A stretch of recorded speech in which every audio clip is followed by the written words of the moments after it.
with the goal of changing the way that people think about disability and providing a platform for these voices that we don't hear from enough to be amplified and celebrated. We've published over 800, 900, 1,000 authors, possibly, somewhere in that range. And Aron's voice stood out. The way he can pull an astonishingly poetic phrase out of nowhere. The depth of his questions, his willingness to dig into ideas and memories that are complicated and hilarious and difficult. His writing holds space for all of this with beautiful nuance. So the team at Cow Tipping selected Aron for our annual prize, a chance to write and publish his own collection. Can't wait for you all to hear more in just a little bit. But for now, I'm thrilled to introduce Xander Gershberg, who we've invited to share some of his own poetry to kick us off and then guide us through a reading and conversation with Aron. So I'll turn it over to Xander.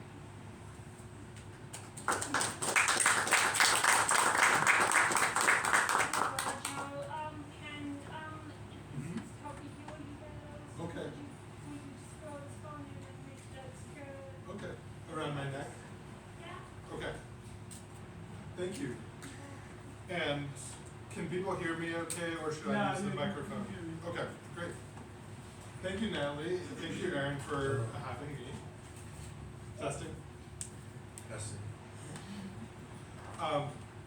Thank you for having me and inviting me to be part of this event. I'm really excited to talk about Aron's wonderful new collection, Crumbling Misplacements. And I have lots of questions that I'll be asking Aron shortly about how this book came to be and the insights that he can offer us. But in the meantime, I want to tell you about my reading experience and what stood out to me and what resonated with me. In my reading, I found that in memories, quotidian and dramatic, Aron evokes really beautifully the grief of time long ago experienced and past, as well as its humor, joy, and wonder. Aron models for us how to embrace both at once, best summarized in the haiku-like poem, Ask Why.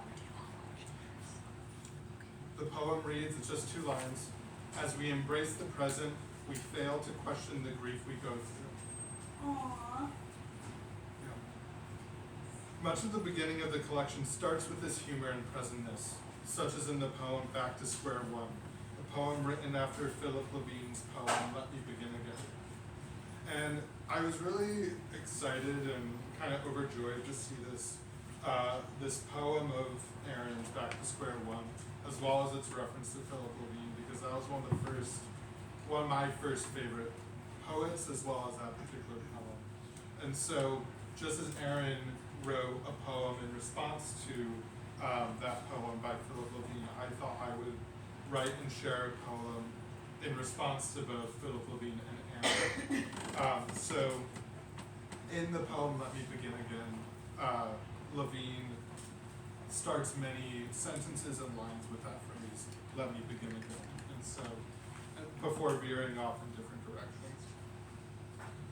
So this is my poem, Bede Makaska, after Philip Levine and Aron Olson.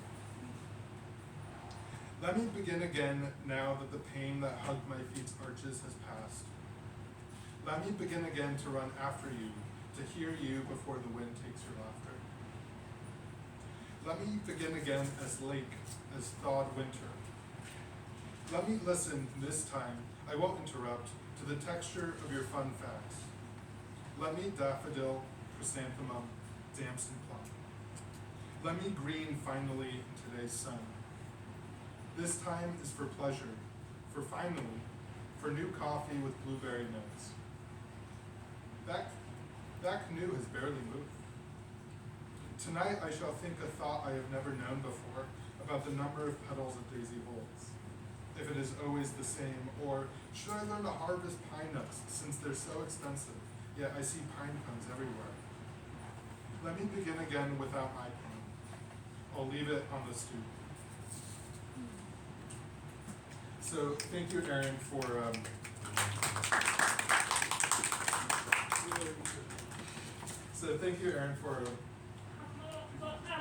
Why would you pass back and forth depending on the questions? Okay. I'll do that during the interview part. Thank you. So just as there is joy and presentness in Aron's poetry, so too does Aron grapple on the page with grief and a sensitivity to stressful, sometimes harmful situations. In poems like Growing Up, Curiosity, and The Day the Cages Came Down, Aron writes at once candidly about what's happened, while also capturing the surreality of such experience and the confusion that other people so often pose, such as a line I have not been able to forget since I first read it. The line is, "When you grow up, you have birds and squirrels nesting in your limbs." I feel that line viscerally as I read it, though I hope that is not the feeling of actual birds or actual squirrels in my arms. When Natalie first invited me to read my own work, I wasn't sure what I would read, since I hadn't yet encountered Aron's poetry. But after having sat with Crumbling Misplacements for a few weeks, I do feel a resonance between Aron's candor and surrealism and some of my poems that I thought I'd share with you tonight. I'll read one poem for the purposes of time that was inspired by a dream I had of my grandfather who had recently passed away when I wrote it a few years ago.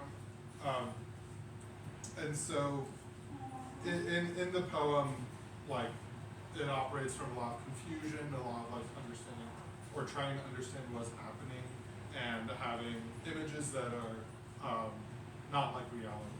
And reading Aron's work reminded me or prompted me to go back to that poem of mine. So this poem is called Grandpa David Told Me of Carpathia, a place he had never been. His hospital topped a mountain, so we ran the rest. The radiation of the cold triggered his pulse monitor. He popped out of the covers beaming as a toddler. Softa, that's Hebrew for grandmother. Softa too appeared, wearing death for him in the new wrinkles and gray hair. He covered her in the blanket, rose on bent feet. We went to the ice cliff in red blankets. He fell, looking up at the sky. I wondered if this would be death, or the next moment, or the next. I helped him and his new hunchback up, and David gaped at the forgotten. The mountain and frozen waterfall and close-bursting stars combined into blues. Without blinking, he laughed. I'd be happy to die here. I hoped he would, despite the lonely indigo of the Yukon and Ukraine sky. David stumbled into snow dust, a greyhound chasing mouse, also snow. I ran too. The hunchback leaned into working muscle. We ran through narrow shtetls where the snow dissolved into wind. Dad, there, on the cliff, arms bare. David pounced, joined the mouse sideways into the air. Softa and Dad and I, and everyone we could remember, crowded to await the telling of a folktale.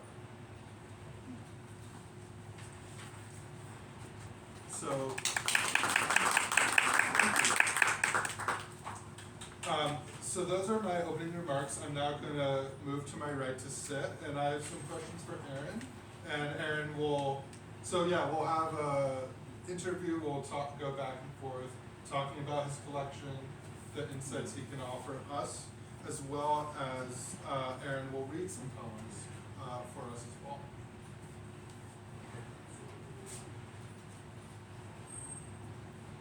Yeah, I'm going to read a few select poems from my book here that was just recently released. Do you want Aron to wear it? Why don't you put it along with that? Okay, go. You can put it up here.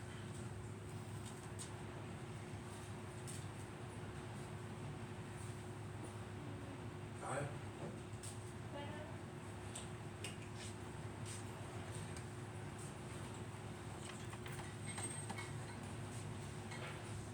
My own personal tune down. Outline, speakers, flip phone, LPs, CDs, YouTube. Overview. The way I compose my playlist is I use a flip phone and stick it next to a speaker with a vinyl LP or CD. I randomly select a track, artist, band, in any order regardless of the number. It's not exactly seamless because the mic picks up the sound of me fumbling with the flip phone before or after I pause in between tracks. Sometimes I announce the song after a commercial, I may give out the news, whether it's sports. It's convenient because I can do it at my own pace and carry the tunes with me to work, either by conventional headphones or earbuds, Bluetooth. I recently applied this method in 2023 when I labeled the album title playlist. This can be done via external drive to the computer, so all songs are not for sale. It's very much my own personal playlist. The audio quality is not exactly spot on since I never got around to hooking up a jack in either the phone or mic app on my stereo to record LPs.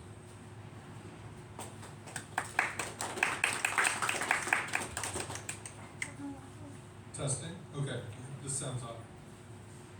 Aaron, could I get the speaker on your neck for this question? Sure. Thank you. I'm glad you read that piece for us. I wanted to ask you. So this for those that don't know that haven't gotten to see it yet. This is how Aaron opens up the collection, Crumbling Misplacements. So if you do have a copy, you can see it on page 1. And I'm really interested in this as the beginning of the collection. It's a prose piece about how you create playlists, and it kind of establishes the collection to me as a playlist in of itself that is filled with memories, errant thoughts, imaginative leaps, matching a rhythm of a playlist that like rises and falls. And it made me wonder like what connections between writing poetry and music you feel, and if you, when you were crafting the order of poems and pieces in this book, if you were thinking at all about playlists or music. I was thinking about it, just random selections from the book. Just random selections from the book that I'm about to read. Like track 4 on one record and track 10 on the other. Plus a couple from YouTube. A couple songs from YouTube. Stick whatever title you want in it. I'm also interested in the poem that's on page 2, the next one, poem number 7000. This is one that you told me was one of your favorite poems. Would you like to read it aloud for us? Sure. Say the table turns into a face unimaginable. Say there's a prairie fire in the wintertime, lighting up the dark sky in the afternoon. Say the deer's eyes get caught in a flashlight while grazing the grass in the snow. Say the clock ticks backwards on the wall, going from 1 to 12 p.m. Everybody walking backwards without turning around to see where they are going and worrying about who they are going to run into.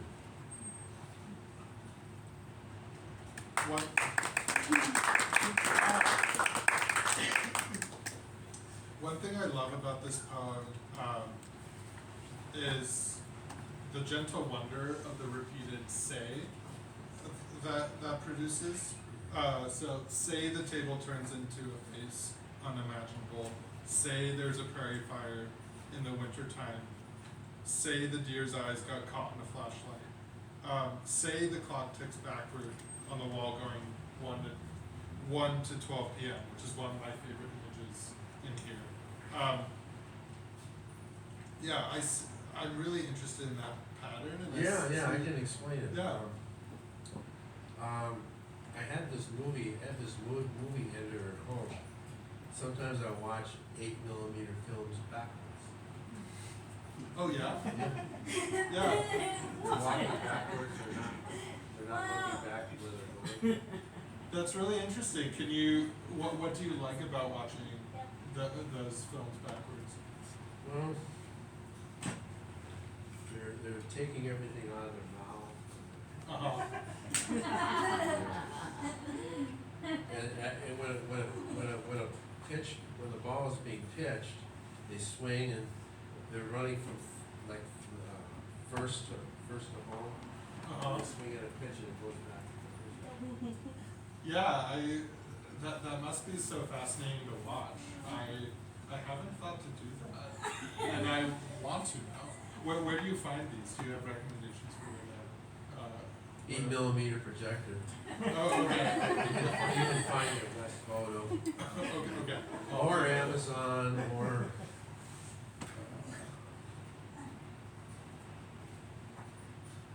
eBay. Okay.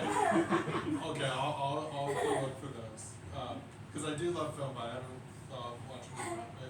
But yeah, I love also how that generated this poem, and that, like, I talked about surrealism before, that sometimes it can be easy to think like surrealism is not in reality at all, it's only in art, it's only in poetry, but that actually it's a way of capturing how you see the world or how you watch film, or other things that are in real life, but that we might not all notice. Like how I haven't watched movies backwards, but I should.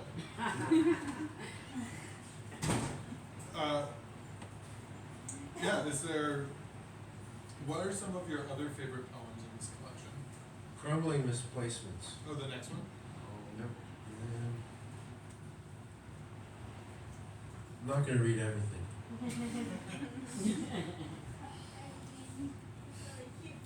Poem number 7,000. No, I already read that. Crumbling Misplacements. I'm always losing stuff around my apartment. Now I got a system where everything can be organized.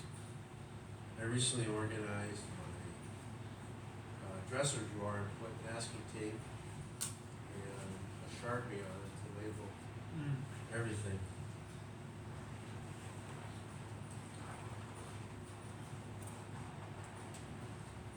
All right, you guys ready?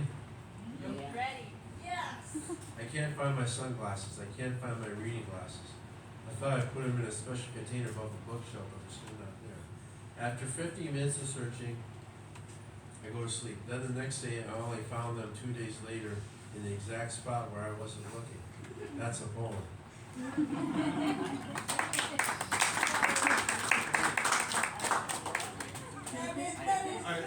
I love the humor that you use, especially in a lot of the early poems.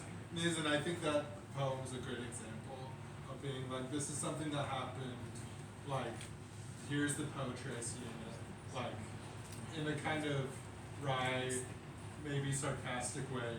Can you tell us a little bit about how you think about writing with humor, of writing jokes, being funny in your poems? Well, I try to be serious, but I always end up being funny. I have some deep introspection. And they turn out humorous at the final print.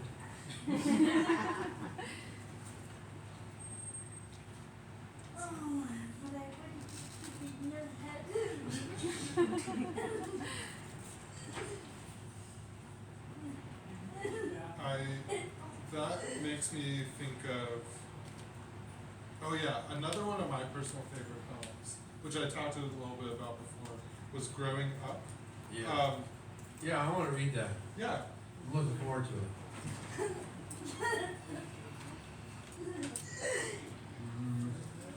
This might have been done by a prompt. There are 3 people that helped Rachel, Natalie, and Brian. We met at the library every Monday. That's a prompt is like a word or a phrase that you kind of run on when you're that helps you get started on your limited work. You're well hidden in the womb of the earth. Then you sprout up very small, nobody notices. No animals have touched you yet. The branch loses some you're green and some you're green. Then you have children which are green in the spring and orange in the fall. When you grow up, you'll have birds and squirrels nesting in your limbs.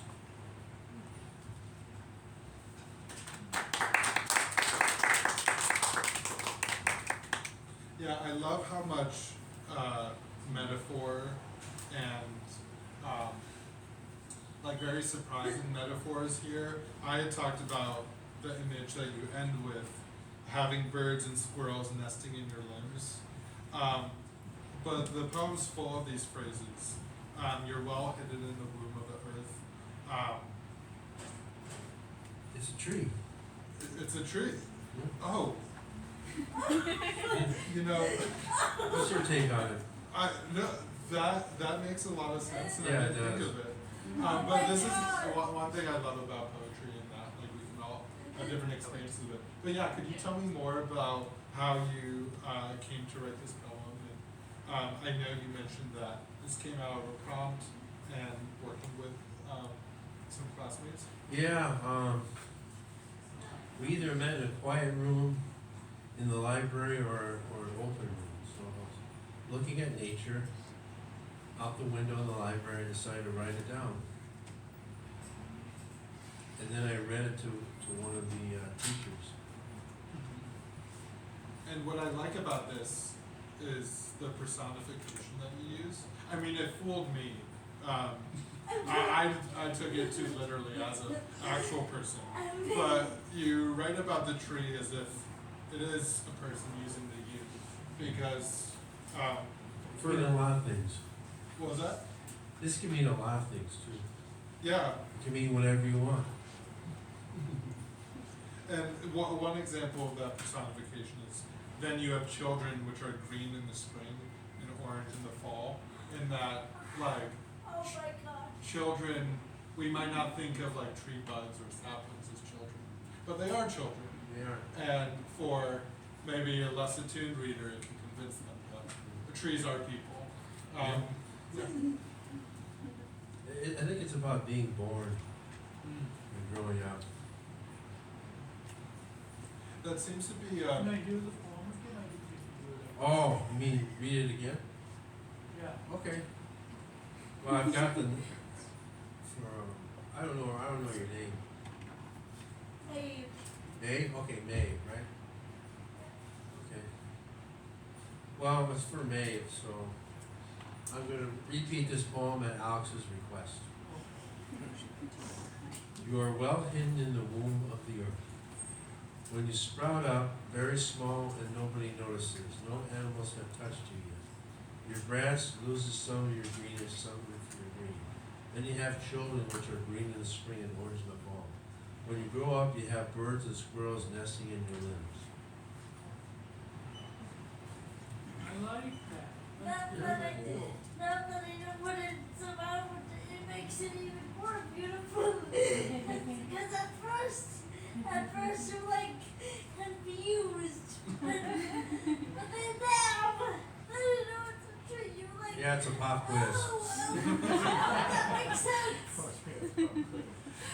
yeah, and that's a really great way of putting it. And that's an experience I really enjoy in poetry, of reading and starting with confusion of like, oh, this is different than what I usually experience, or how I usually see the world, what's happening, and then That's it why coming we love- together.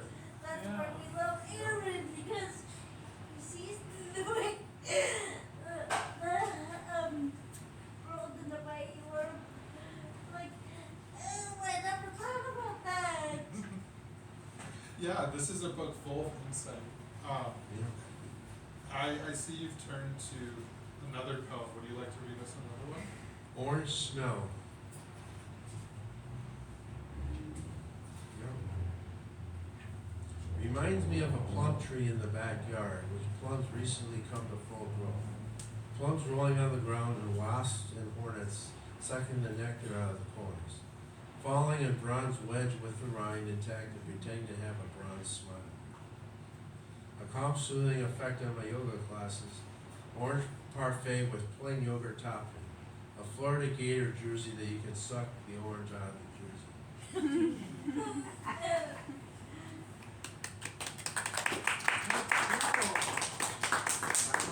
Can you tell us a little bit about what do you especially like about this poem, and how did this poem come to be?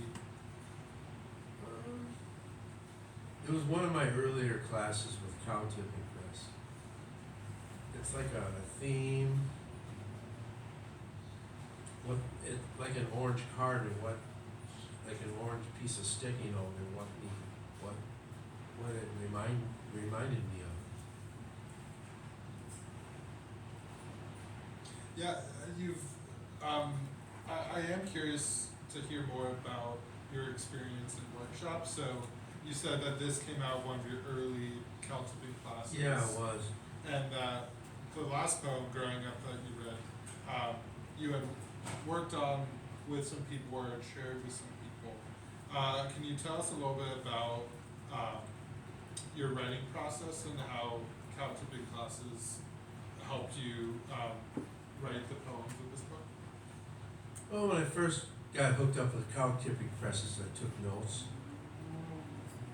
And there were like maybe 4 teachers who gave me prompts to write.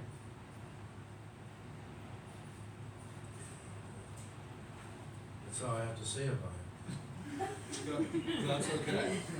That's I mean, a Florida Gator jersey is orange. Yeah, I like how you're combining senses of orange is a color, orange is a fruit that you can taste, and therefore you can taste something that is the color orange because of the fruit. So like we don't eat jerseys, or I don't eat jerseys. But yeah, you had told me about a really interesting prompt that helped you generate a poem that I love and a really unique one in the collection. On page 13, Our Poem Universe. Would you like to read that Yeah. poem? This is what it looks like Yeah, for it's anyone almost that's there. not seen it yet. It's a square. Oh my god! And so I want to hear more about that square after you read it. Okay.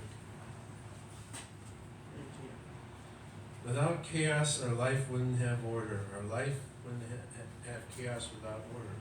Without order, our life wouldn't have chaos. Without order and chaos, our lives wouldn't be without chaos. So it's kind of going it around in the square. Yeah, how do you know when to stop? It's like an eternal circle. The earth keeps revolving around Oh yeah, I like the that way solar of thinking system. about it. Yeah. And that's nice of you to, I mean, you could read that poem for this whole event if you wanted to, but we want to hear other things. So that's nice of you to come up there. But yeah, can you tell us a little bit about the form of this poem and how you came to write We it? all got together, all the students wrote squares. And one of my favorite cow tipping partners was the late David Schwartz. He wrote some good poetry. May he rest in peace. Yeah, may he rest in peace. He did. He wrote some of his favorite stuff, his music, and what inspired him. So David Schwartz was a good friend, a good companion of mine when I first met him. Thank you for sharing that. So, most of the poems that you've read so far have been from the first half of the book. I noticed for the second half of the book, there's kind of a turn where some of the poems, like, they're very moving about personal experience, about like bad experiences with other people, but also there's still that joy and there's still that humor that shines through, in both the candor and the like surrealism and metaphor. I'm curious what poems from the second half you would be interested in reading, if any, and hearing more about that. Almost a spitting image. Uninvited house guests. Oh, that's a good one. I like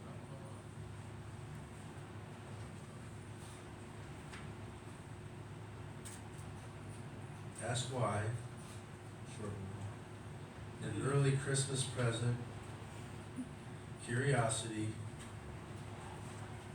one. Oh yeah, an early Christmas present. You told me when we met for coffee that that was one of your favorite poems in the collection. The day the cages came down was probably the last one I'll read. Yeah.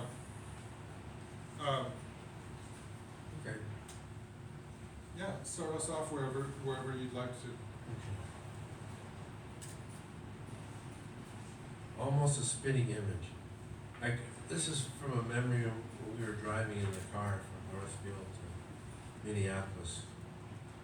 Bald on the top, always had a beard. He shaved his beard in the summer, then grew it out in the winter. Thinking he knew it all, he had a key to the universe. I'll never forget those long distance trips. On the way home from Northfield, all the way to North Minneapolis, visiting a friend up the 35 interstate, reading off the billboard signs on a cassette tape while driving northbound in the darkness, posing for drawings and oil paintings on his big 7-foot easel, seeing all those snow monkeys in the zoo. It's almost like he's looking at me, and it's really swimming around, almost like an afterlife, you know. But they got plenty of room to move around. We went to baseball games and hockey games together. He would take our entire family to see the circus. He and Mom would wake me up from school to get up in the morning. I would rush down, eat some breakfast, and say goodbye to my parents. Before I ran another 2 blocks to catch my bus, that drawing over there was a self-portrait I drew myself. My dad had a beard, had a mustache, he wore a sweater. He was more of a realist as far as drawing goes than I did. He'd probably say it looks just like me.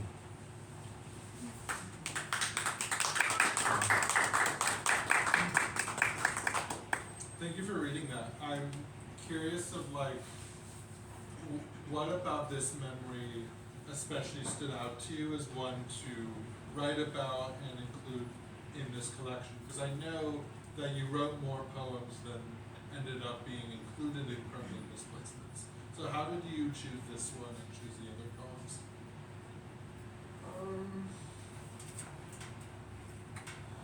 I kind of had a lot of dreams about my dad after he died. He had the beard and the long hair and the mustache. He rests in peace. Yeah, rest in peace. Kind of looks like Jesus too. Yeah, it's almost like in the dream he's always encouraging me.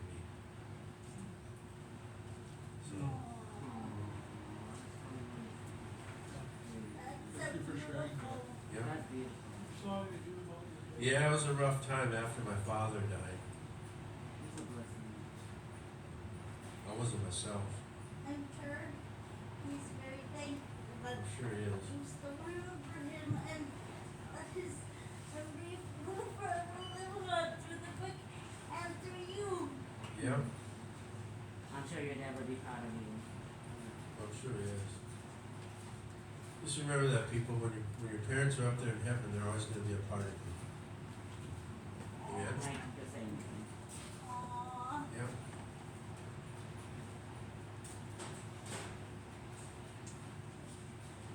Thank you for sharing that. An uninvited house guest.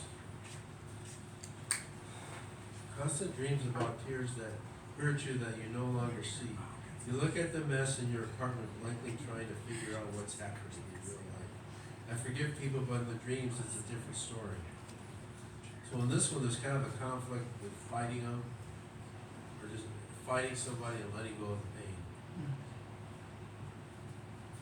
Yeah, well, let's clap for that poem. Yeah, that poem really struck me, in that it felt very relatable to me. Yeah. And I'm sure many people would relate to it, of like, yeah, our real life selves and our dream selves may be different. We might feel differently about the relationships that we have, or used to have. And so I really resonated with that aspect of this piece. So I've asked you a lot of questions. I'm curious of, well, let's see, I don't know how we are on time on camera. Yeah. 7:45.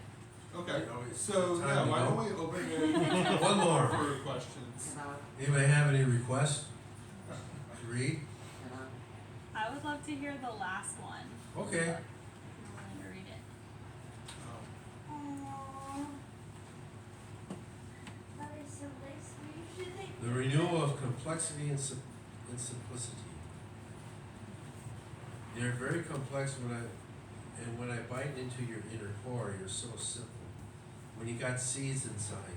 You got 2 seeds inside that you can plant for next year.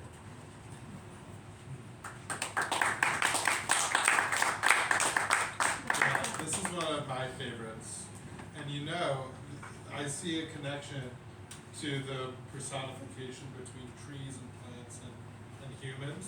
Here, I think I misread the first poem. I was thinking of just humans.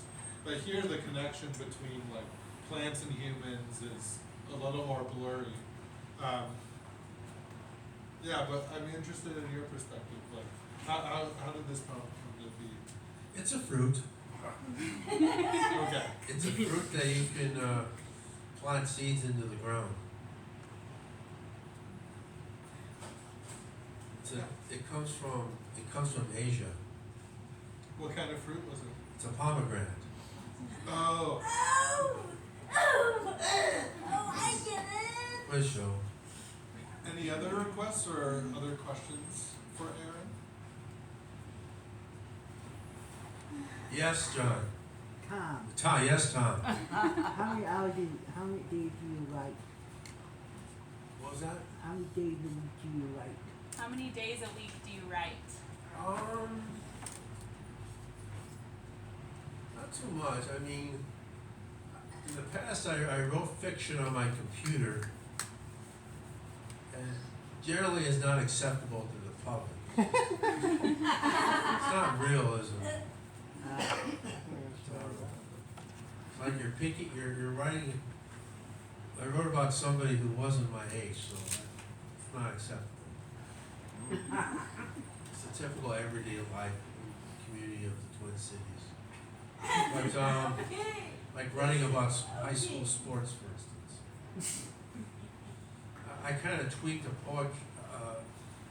short story where I was ice skating on a rink with Peter, and that was far more better than the original. You know it by memory? Yeah. Let's hear it. Let's do this. Well, I'll tell you a story. I was skating on the general skating area, and I tried to do a backward move, and I fell on my arm. Oh. You were there, Peter, were you? Yeah. And I got up and I skated around. We passed the puck around. That was kind of neat. Then I got into the main rink and I did some wrist shots on the sideboard. Just passed the puck, threw a few wrist shots on the net. Ice hockey is one of my pastimes I do during the winter.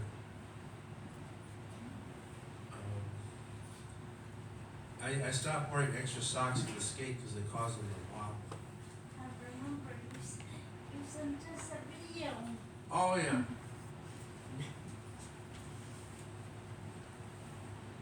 I mean, the people in Edina were very hospitable, in spite of them all being quicker and faster than me. They get started when they were like 2 years old. Oh, wow. And they started playing hockey at a real young age. Isn't that right, Peter? Yep. Do you still have time for requests? Which one do you want to hear? I like Grand Seduction. Oh. I was trying to weasel out of that one. You don't have to. Oh my god. I say go there. All right, here we go. She invites you to your home on a 40th birthday party. Others whom you know are also invited. As soon as she serves you cake, you are caught off guard with her silly laugh and desiring to be queen bee.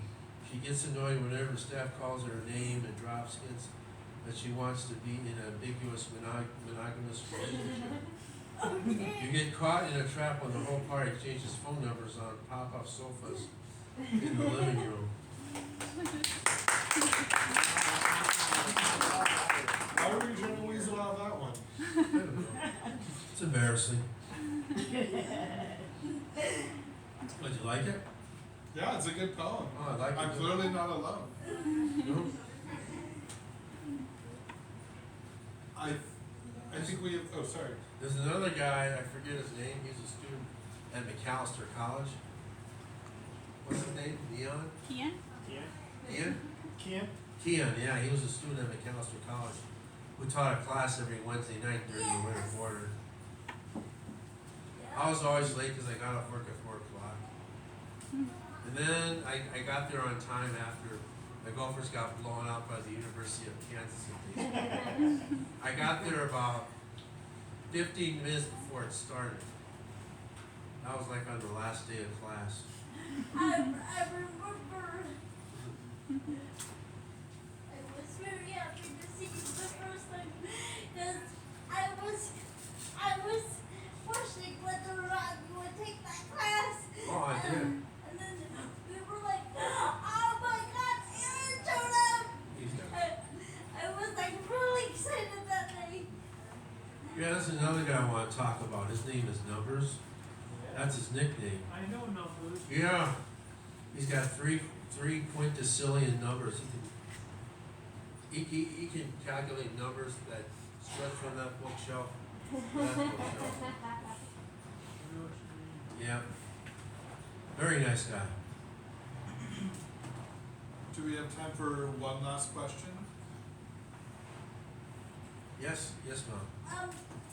Okay, my question is, when people read this book, what would you like them to take away? Like, what lesson?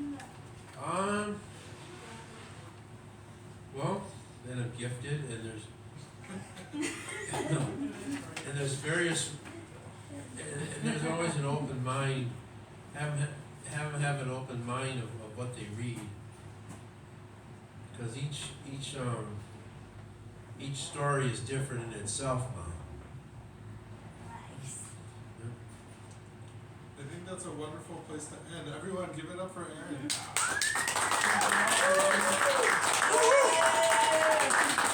Well, it's pizza time, everybody. That's what we're all here for. Alright, I'll just close this out by saying a huge thank you to both Aron and Xander for sharing your work with us tonight. Please buy a copy of the book if you'd like. They're $10 and you can check out at the front. This may be your only chance to get your copy autographed unless you see Aron regularly, which I know a lot of you do. And yeah, thanks again to Magers Quinn for hosting us. And yeah, thank you both so much. Yeah, you're welcome.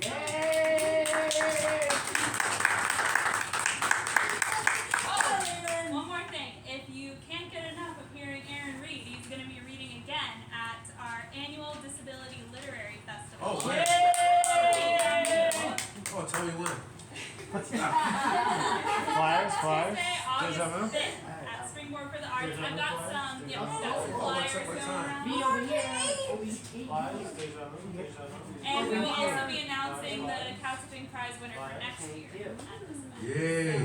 Yeah. I'm not, the only time, July, I'm gonna have off is for my dental appointment on July 3rd, so take one day a month. If I'm there, like if I'm at my job for 15 days a month, then I think they'll be very happy. Yes, they will be. Yeah. And you don't have to worry because Asia moves on August 5th. Okay, what for you, Uber?